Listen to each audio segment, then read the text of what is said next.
Hello and welcome back to the Basic Bible Podcast. I'm your host, Kevin Thompson, and today I think we have a special treat. We have with us, joining us via Zoom, Pastor Jim Wilkes. Pastor Wilkes, welcome to our podcast.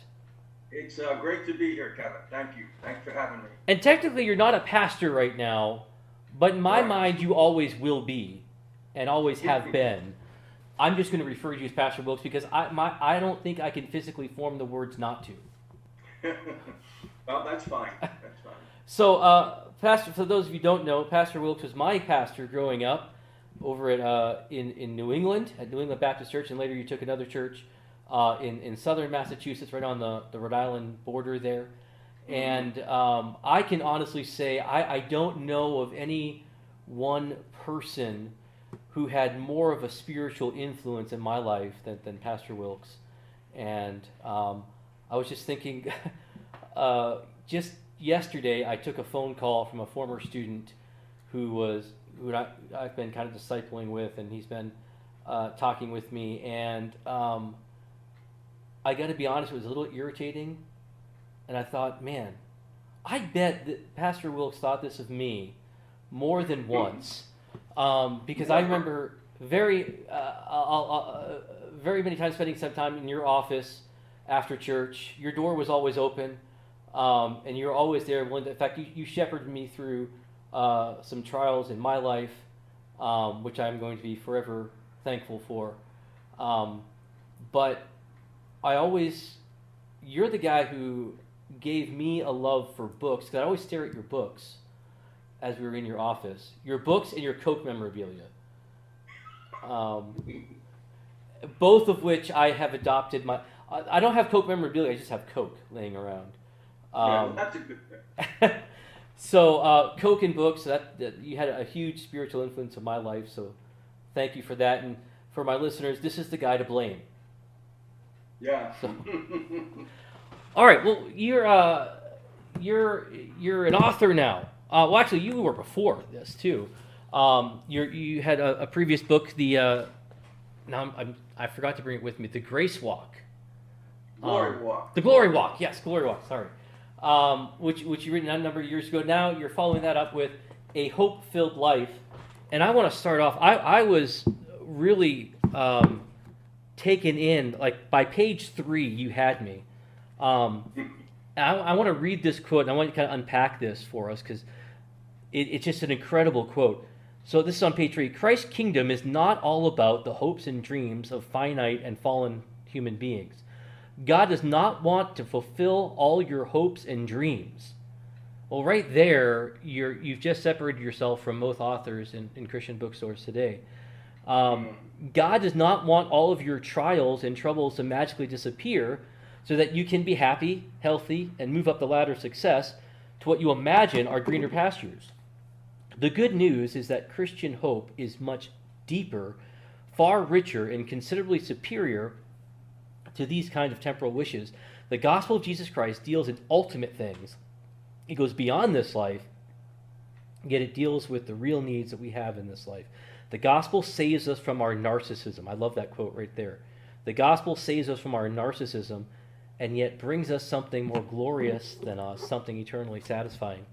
So we're talking about a book about hope, but already you're shattering what a lot of people are thinking about. Because we think about hope, I have an agenda, I have my bucket list, or I have whatever, and you're saying, throw that out the window, I've got something better. Yeah, I think that the Christian life, for a lot of people, is you're walking down this road with your goals and ambitions and desires, and now the gospel comes along and you think of it as something that helps you walk along that same road with your same hopes and desires. Jesus comes along as a helper. Right. Jesus comes along as someone who will get you where you want to go.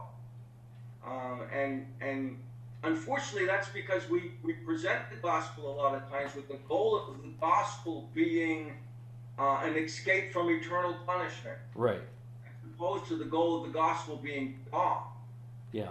So the gospel doesn't keep you on that road. Christ doesn't keep you on the road of your hopes and desires. Yeah. He brings you someplace better. Right. And he gives you a new heart so that you can understand it's a better place. Yeah. He gives you a heart that desires that better place. Right. So I guess it's all, our hopes have to look at the ultimate picture and the big picture. Yeah. We have to look at it from the position of fallen people who live in a fallen world, that God is now redeeming us and bringing us in a different place. And so it changes completely our perspective, and it changes our hopes. Right. I remember years ago, my understanding, I have more of a Reformed perspective theologically than I did before. And that started under your preaching. I didn't recognize it at first, but you were always several steps ahead of me down that road. But you weren't using that lingo, so I didn't pick up on it. But God was using me. But I remember sitting at dinner with you once. This is after I got married. I was already in ministry. I was an assistant pastor at a church just down the street. And you had my wife and I over for dinner. And, the topic turned to theology, of course. And you made a statement that I didn't quite get at the time, but it kind of jarred me. And you said one of the things that God was showing you was that the gospel was not just something that brought you into the Christian life, but in reality is the Christian life. And I remember thinking at the time that didn't really make sense to me, but that stuck in my mind, and slowly God began to show me that yes, the gospel isn't just about, quote, getting saved or entering into some sort of new life. It does, but not the way I was thinking. But the gospel now becomes my life. And to understand that, I have to first realize there was a problem with my life. There's a problem that I didn't recognize because I thought the gospel, as you just said, the gospel kind of makes me a better person. And so it takes me and improves me to make a better me, and someday when I'm in heaven, I'll be the best me. But in reality, me is the problem. That's horrible grammar, but I was the problem to begin with, and God needed to change my heart. So therefore, if I'm thinking just about what I want to do with my life, my desires have to change, because as someone with a sin nature, my desires are part of that problem, because it goes to a deeper issue. And so God has to come in and change everything through regeneration, and through the process of sanctification starts to change me into his image. And now it's not just that I have to be a better person, but I have to change my whole perception of what a person is. So talk to us a little bit about how does the gospel work into this? Well, I guess you have to start with, to me, you have to start with the object of the gospel, yeah, the purpose of the gospel. God is redeeming us so that we can know him. Right. It's not just delivering us from condemnation. There's a redemption is a from something to something. Yeah. And we're being redeemed from this sinfulness and condemnation, but we're being redeemed to being members of his kingdom, living in his presence, in a state of perfect blessedness eternally. Yeah. And that's all the gospel. It's all what the gospel does, and it's not just the gospel, like as you said, not just the starting point. John Murray wrote a great book years ago called Redemption Accomplished and Applied. Yeah. And I think a lot of people understand the accomplished part, at least to some degree, but they don't understand it being applied over time. Right. Not just the day you were saved, not just the moment you confess Christ, but you are still being saved. And yeah. I think we don't understand or spend enough time emphasizing the fact that there's a sense in which salvation is a finished thing, but there's also a sense in which it's a process Right. that we're going on in, and we need hope for that. We need hope as we go through this process. Okay, so we talk. need hope because, Go ahead. No, go ahead. Sorry. We hope because we're still in this fallen world, this present and evil age, and God has chosen not to instantly perfect us and not instantly take away all the problems. Right. There's a reason and a purpose for that, the trials and sufferings and so on. And one of the things that gets us through those is the hope we have. So talk to us about what real hope actually is. It's not just a desire for something better or simply a positive outlook on life. Correct. Right. Well, to me, real hope is all tied up in the things our faith embraces. Yeah. Anything our faith embraces that we don't see at the moment is hope. Is Christian hope. So it's even things that we may be going through a difficult time and we don't see light at the end of the tunnel. We don't see, I don't see myself, if I have a physical problem, it may not get better. But I go through that problem knowing that someday it will get better. Someday Christ will come. Yeah. My body will be resurrected. I will not suffer in pain anymore. Right. All the promises of God. And we embrace by faith. Faith is the substance of what we hope for. So we embrace it by faith, and then we have the confidence and assurance that God is going to follow through on that, because he is steadfast and faithful. Not because we are, but because he is. So we have so many great promises. I have a friend who calls me from time to time and just basically recites verses to me. An old friend from years ago who became a Christian, and we didn't keep in touch with each other. He became a Christian, and now he calls me every once in a while. He'll just say things like, "Remember this: if God is for you, who can be against you?" Yeah. And he just gives me all these promises, and it's and that's what hope is. Hope is the assurance we have of those things that God will certainly bring about, and especially in the book we talk about the ultimate eschatological hope, the end, the coming into the fullness of His kingdom. You referenced Romans 8, if God be for us, who can be against us? In that whole passage, we just, as we are recording this, I just recorded just a few minutes ago our final message in our series on the 5 points of Calvinism. We're talking about the perseverance of the saints. We were walking through Romans chapter 8. And it's interesting, all of these things that will not separate us from the love of Christ, either peril, all these different things.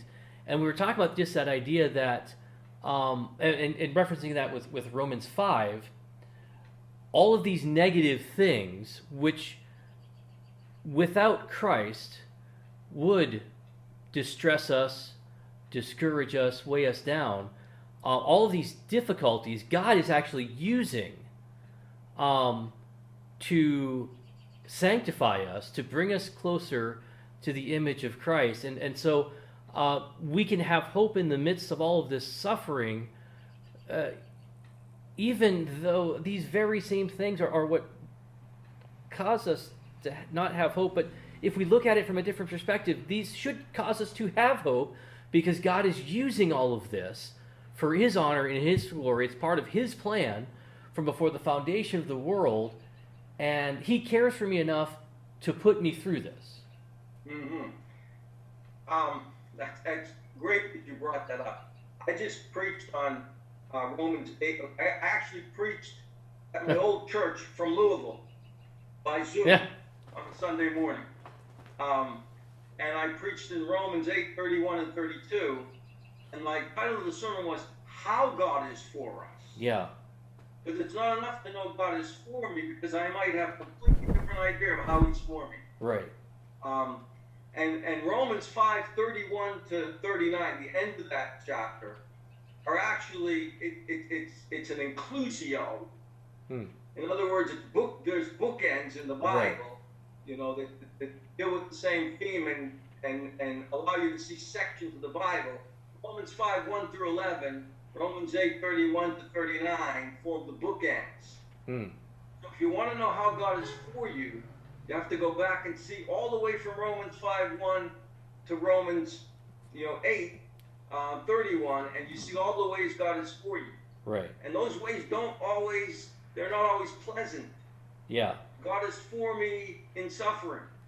God is for me, as it goes on in Romans chapter 8 to say, He's for me through, tribulation and all of these things, In all of these things we are more than conquerors. But those things aren't the kind of things we would anticipate being good for us. Right. Yeah. But God works through them. Right. Exactly. And if we are more than conquerors, that means there are things that are going to have to be conquered. Yeah. And through God's strength and God's power, He brings us through that. And again, comparing that with Romans 5, there's a purpose for all of these things, and part of that is hope. He mentions there.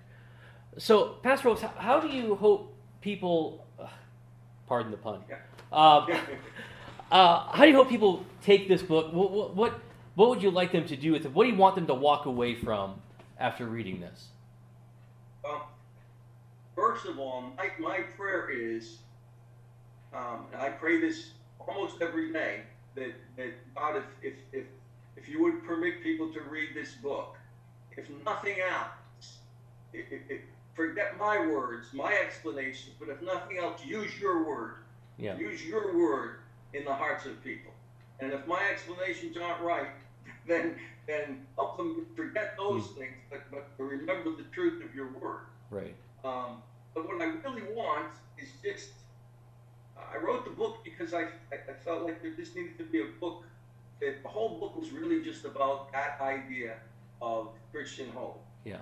And the whole book was the idea that this is something that God's given us as a grace for our joy and endurance.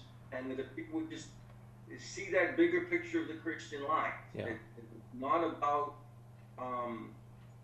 don't walk the old road of your hopes and dreams, but walk on the new path in the new realm of desiring to see God glorified and to have your joy and peace and satisfaction in Him. Yeah. And to know that that's going to come to a fullness someday in terms of being in His perfect kingdom.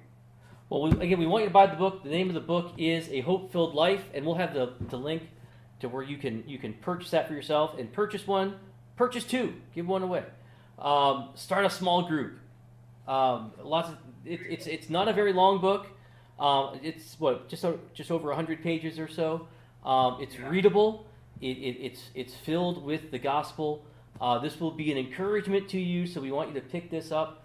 So that's our recommended resource. I do have a final question, and this was from my 4-year-old son Devante. When he saw me reading this, he was really confused as to why you let the balloon go. Why would anyone let a balloon go? That's very sad. It is very sad. Yeah. But I didn't design the cover. Well, here's the explanation I came up with. You have to let go of your own desires and let God replace that with something better. And so there's something better than the mere creature comforts of this earth. So I have spiritualized that for you. You can use that free of charge. Thank you. I appreciate that. I will. Well, tell us a little bit about your previous book, The Glory Walk, because we want to recommend that as well. Well, I wrote The Glory Walk with the idea of understanding that our life should be lived for God's glory, but by God's grace. And I almost wish that I could go back and change the title to that. Living for God's glory by God's grace, because that's what I meant. Yeah. I didn't mean that our walk is to glorify that we're wonderful. but as we humbly and dependently submit on God, and humble dependence, that He should be desirous that He be made much of. Yeah. And I don't know about you, I have a problem with that. I like to make much of me. Yeah.